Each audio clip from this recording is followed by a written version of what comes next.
I, 32F, have always had a complicated relationship with my parents, especially my mom, 58F. Growing up in a small Midwestern town, our family seemed picture perfect from the outside. Hardworking dad, devoted homemaker mom, and 2 daughters. But behind closed doors, it was a different story. From as early as I can remember, it was clear that my younger sister, Betty, 29F, was the golden child. She was born when I was 3, and I still have vivid memories of being shuffled off to my grandparents' house for weeks while my mom focused all her attention on the new baby. At first, I thought it was just because Betty was little and needed more care. But as the years went by, the pattern continued. Betty excelled in academics and sports from an early age. She was reading chapter books by kindergarten, winning spelling bees in elementary school, and dominating on the soccer field by middle school. I, on the other hand, struggled with dyslexia that went undiagnosed until I was 12. My parents, particularly my mom, saw my difficulties as laziness rather than a learning disability. I vividly remember sitting at the kitchen table in tears, trying to read aloud from my 4th grade history textbook while my mom grew increasingly frustrated. "Why can't you just focus?" she'd snap. "Betty never has trouble with her reading." It was a refrain I'd hear countless times over the years. While Betty brought home straight A's and sports trophies, I found my passion in art and music. I spent hours sketching in my room or playing my secondhand guitar. But these pursuits were seen as frivolous by my parents.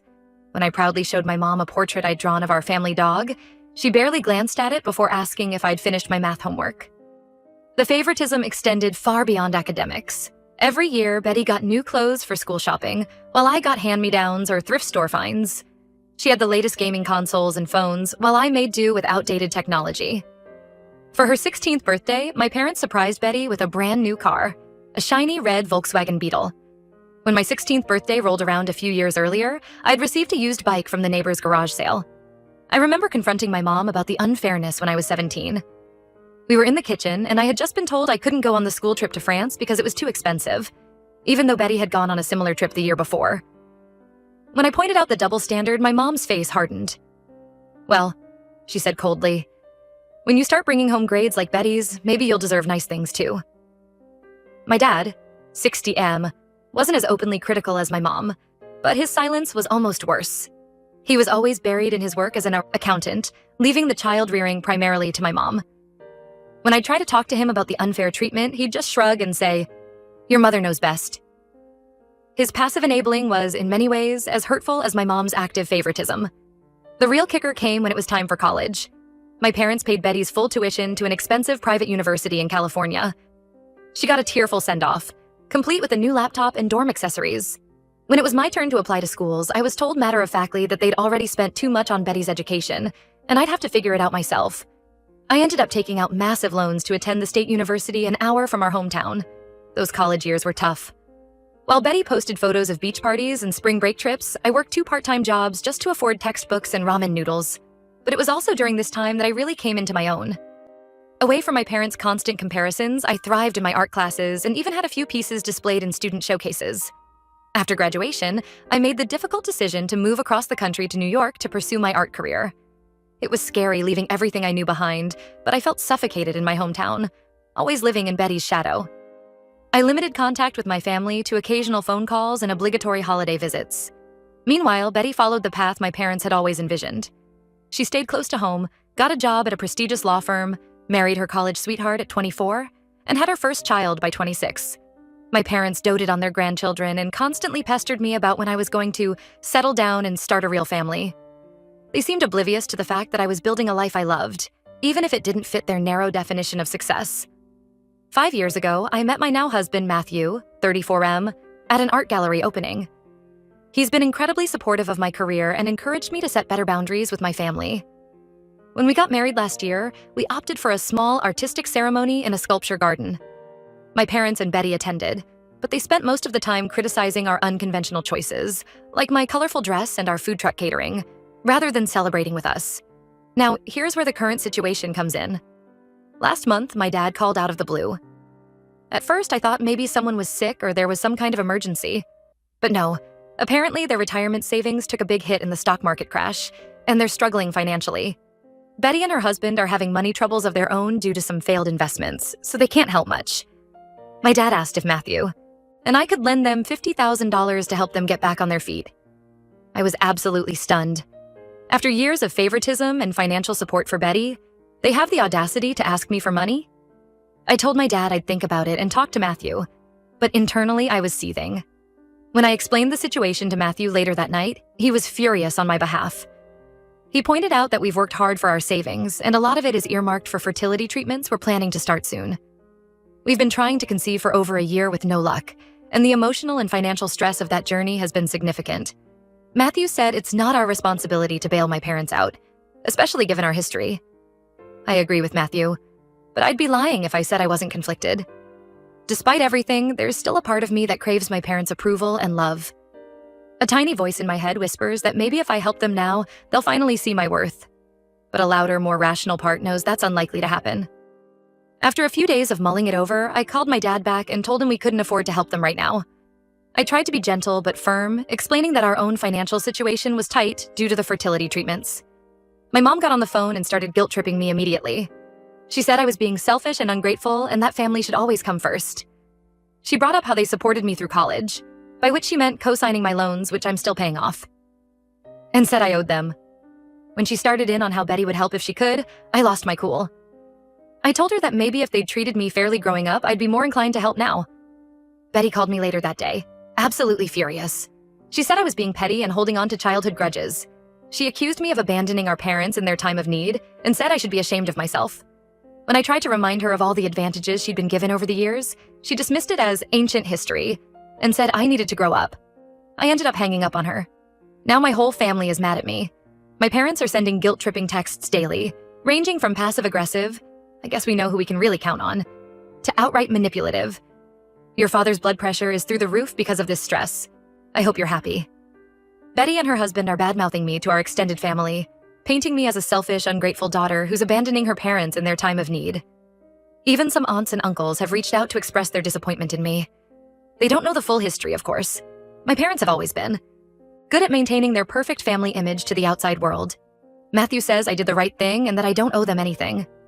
He's been amazingly supportive, even offering to field calls from my family to give me a break from the stress. But I can't help feeling conflicted. Am I being petty? Should I just give them the money to keep the peace? Or am I right to stand my ground after years of unfair treatment? I feel like I'm going crazy with all the guilt and second-guessing. So, Reddit, I need some outside perspective. AI for refusing to help my parents financially after years of favoritism towards my sister? Update 1. It's been about a month since my last post, and to say a lot has happened would be an understatement. First, I want to thank everyone for their supportive comments and advice. It really helped me gain perspective on the situation and gave me the strength to stand my ground. After my initial refusal to help, my parents doubled down on their guilt-tripping tactics.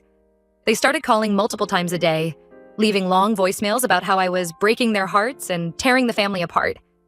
My mom even went so far as to say that my refusal to help was causing my dad's health to deteriorate. It was emotionally exhausting. Things escalated when my mom showed up at my workplace unannounced one day. I work at a small art gallery in Brooklyn, and I was in the middle of giving a tour to some potential buyers when I saw her walk in. My heart dropped to my stomach. She made a beeline for me, ignoring my polite requests to wait until I was finished. In front of my colleagues and clients, she started ranting about what an ungrateful daughter I was and how I was abandoning them in their time of need. It was humiliating and infuriating. My boss had to ask her to leave, and I spent the rest of the day hiding in the back room, mortified. That night, Matthew suggested we take a step back and go no contact for a while to clear our heads. We blocked their numbers and social media accounts, which gave us some much-needed peace. However, they then started reaching out to our friends and my in-laws, trying to get messages to us. It felt like we were being stalked. The situation came to a head 2 weeks ago. We were at a local art fair where I was exhibiting some of my work. It was a beautiful Saturday afternoon, and I was feeling optimistic. I'd already sold a few pieces and was chatting with a potential buyer when I spotted my parents and Betty approaching my booth. I immediately tensed up, but Matthew, who was helping me that day, squeezed my hand reassuringly. My mom started off with fake pleasantries, complimenting my art in a way that felt backhanded. "Oh, how interesting," she said, eyeing an abstract piece. "I suppose there's a market for everything these days." Then she launched into her usual spiel about family obligation and how desperate their situation was. Betty chimed in, saying I was being cruel and heartless. That's when Matthew stepped in. In all the years I've known him, I've never seen him so angry. He calmly but firmly told them that their behavior was unacceptable, and that if they couldn't respect our boundaries, we'd have no choice but to get a restraining order. My dad looked shocked, while my mom and Betty sputtered indignantly. Seeing Matthew stand up for me gave me courage.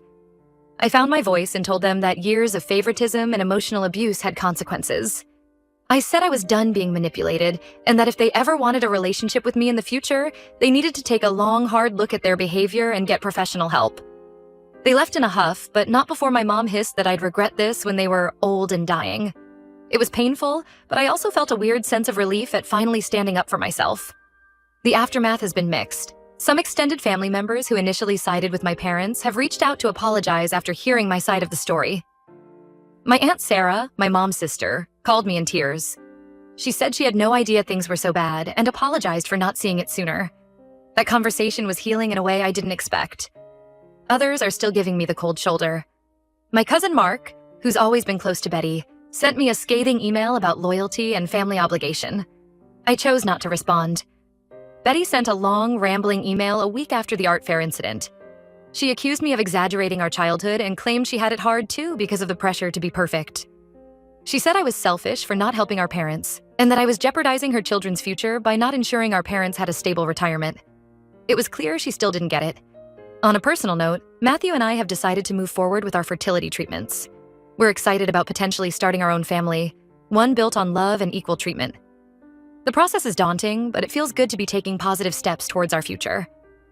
I've also started seeing a therapist to work through some of my lingering issues from childhood. It's been challenging to unpack years of emotional baggage, but I already feel like I'm making progress. My therapist has been helping me recognize patterns of manipulation and giving me tools to set healthy boundaries. Work has been a mixed bag. The scene my family caused at the art fair actually led to increased interest in my work. Apparently drama sells. I've sold several major pieces in the last few weeks, but I'm also dealing with the lingering embarrassment from the incident at the gallery. My boss has been understanding, but I can't help feeling like my professional reputation has been tarnished. I still have moments of doubt and guilt, especially late at night when the house is quiet and my mind starts to wander. Did I do the right thing? Am I being too harsh? But overall, I feel like I'm on the right path. Setting firm boundaries with my family of origin has been difficult but necessary. For now, I'm focusing on building a life and support system with people who truly care about me, not what I can do for them.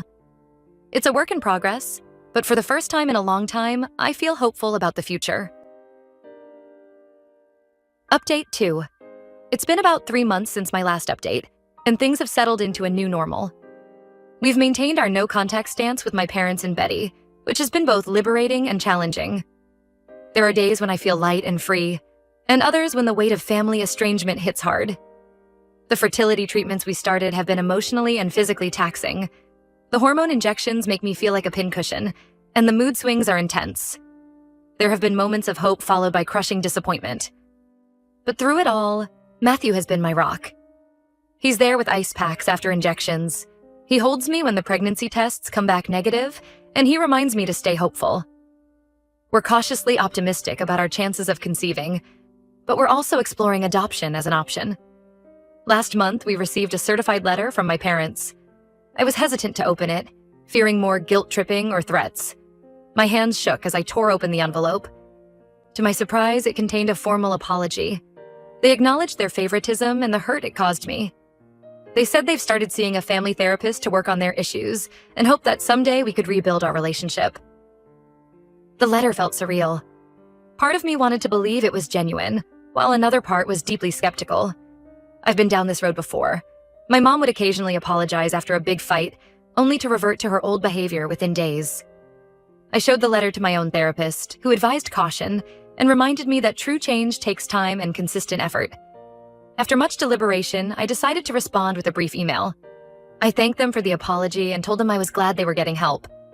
However, I made it clear that I wasn't ready to resume contact and that any future relationship would depend on their continued efforts to change and respect my boundaries. Betty hasn't reached out directly, but I heard through a cousin that she and her husband are also in counseling. Apparently, our confrontation at the art fair made her realize some hard truths about our family dynamics. I'm not sure how to feel about this information. Part of me hopes she's genuinely working on herself, but I'm wary of getting my hopes up. On a brighter note, my art career has been taking off. The publicity from the scene my family caused at the fair actually led to increased interest in my work. I've sold several major pieces and have been commissioned for a public mural in our city. It's a dream come true, but it also comes with its own set of pressures. I find myself working long hours, trying to capitalize on this momentum while it lasts. Matthew and I have been using this time to focus on strengthening our own little family unit. We've been having deep conversations about our values and how we want to raise our future children. We're both committed to creating a home environment that's the opposite of what I experienced growing up, one filled with unconditional love, support, and open communication. We've also been working on building a stronger support network. We've been spending more time with friends who feel like family, and I've reconnected with a few cousins who reached out after hearing about the situation with my parents. It feels good to be surrounded by people who accept and value me for who I am. There have been challenging moments too. The holidays were particularly tough. It was the first Thanksgiving and Christmas we didn't spend with my family, and the absence was palpable. We ended up hosting a Friendsgiving with other people who couldn't be with their families, which helped ease the loneliness. While the situation with my family is still unresolved, I feel more at peace than I have in years. I'm learning that it's okay to prioritize my own well-being, and that setting boundaries doesn't make me a bad person. The future feels uncertain but full of possibilities. I still have days where I question my decisions, where I miss the idea of a close-knit family. But then I remind myself of how far I've come and the healthier relationships I'm building. It's a process, and I'm taking it one day at a time. Update 3. It's been 6 months since my last update, and life has taken some unexpected turns. The biggest news is that our fertility treatments were successful. I'm pregnant with twins. Matthew and I are over the moon, but also a bit terrified at the prospect of 2 babies at once. The first trimester was rough with morning sickness and fatigue, but now in my second trimester, I'm feeling much better. The pregnancy news brought up a lot of complicated feelings about family. As we started preparing for the babies, I found myself wishing I could share the joy with my parents and Betty, despite our issues.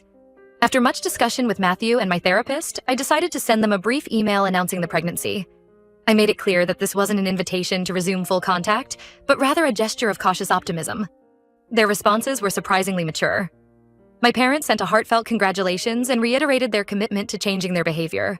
They asked if they could send a gift for the babies, which I agreed to after some hesitation. Betty's reply was shorter but sincere, expressing happiness for us and hope for reconciliation in the future. We're taking things very slowly. I've had a few short phone calls with my parents, always with clear boundaries set beforehand. They seem to be genuinely trying to respect my limits, which is encouraging. They haven't pushed for visits or tried to overstep, which is a big change from their past behavior. Betty and I have exchanged a few texts, mostly about the pregnancy and her kids. It's stilted and a bit awkward, but it's a start. The pregnancy has also brought up some fears for me. I'm terrified of repeating my parents' mistakes or showing favoritism to one twin over the other. Matthew and I have been reading parenting books and attending classes, determined to break the cycle of dysfunction. We've had long talks about our parenting philosophies and how to create a loving, equitable environment for both babies. As for our financial situation, the success of my art career has been a blessing. The mural commission led to more high-profile projects, and I've even had a small showing at a respected gallery in Manhattan. We've been able to save for the babies and even set aside a small emergency fund for my parents, should they truly need it in the future. It feels good to be in a position of strength rather than obligation. The pregnancy has forced me to slow down and take better care of myself, which has been a valuable lesson in self-care. I'm learning to say no to projects that don't align with my values or energy levels, and to prioritize my health and well-being. Looking ahead, I am cautiously optimistic about the future of our family relationships. There's still a lot of work to be done, and I'm under no illusions that everything will magically be perfect. But I feel like we're on a path towards healing, even if it's a long and winding one. For now, Matthew and I are focused on preparing for the arrival of our little ones and building the kind of loving, supportive family we both always wanted. We've been setting up the nursery, choosing names, and imagining what life will be like with 2 newborns. It's exciting and terrifying all at once, but I'm grateful for this new chapter in our lives.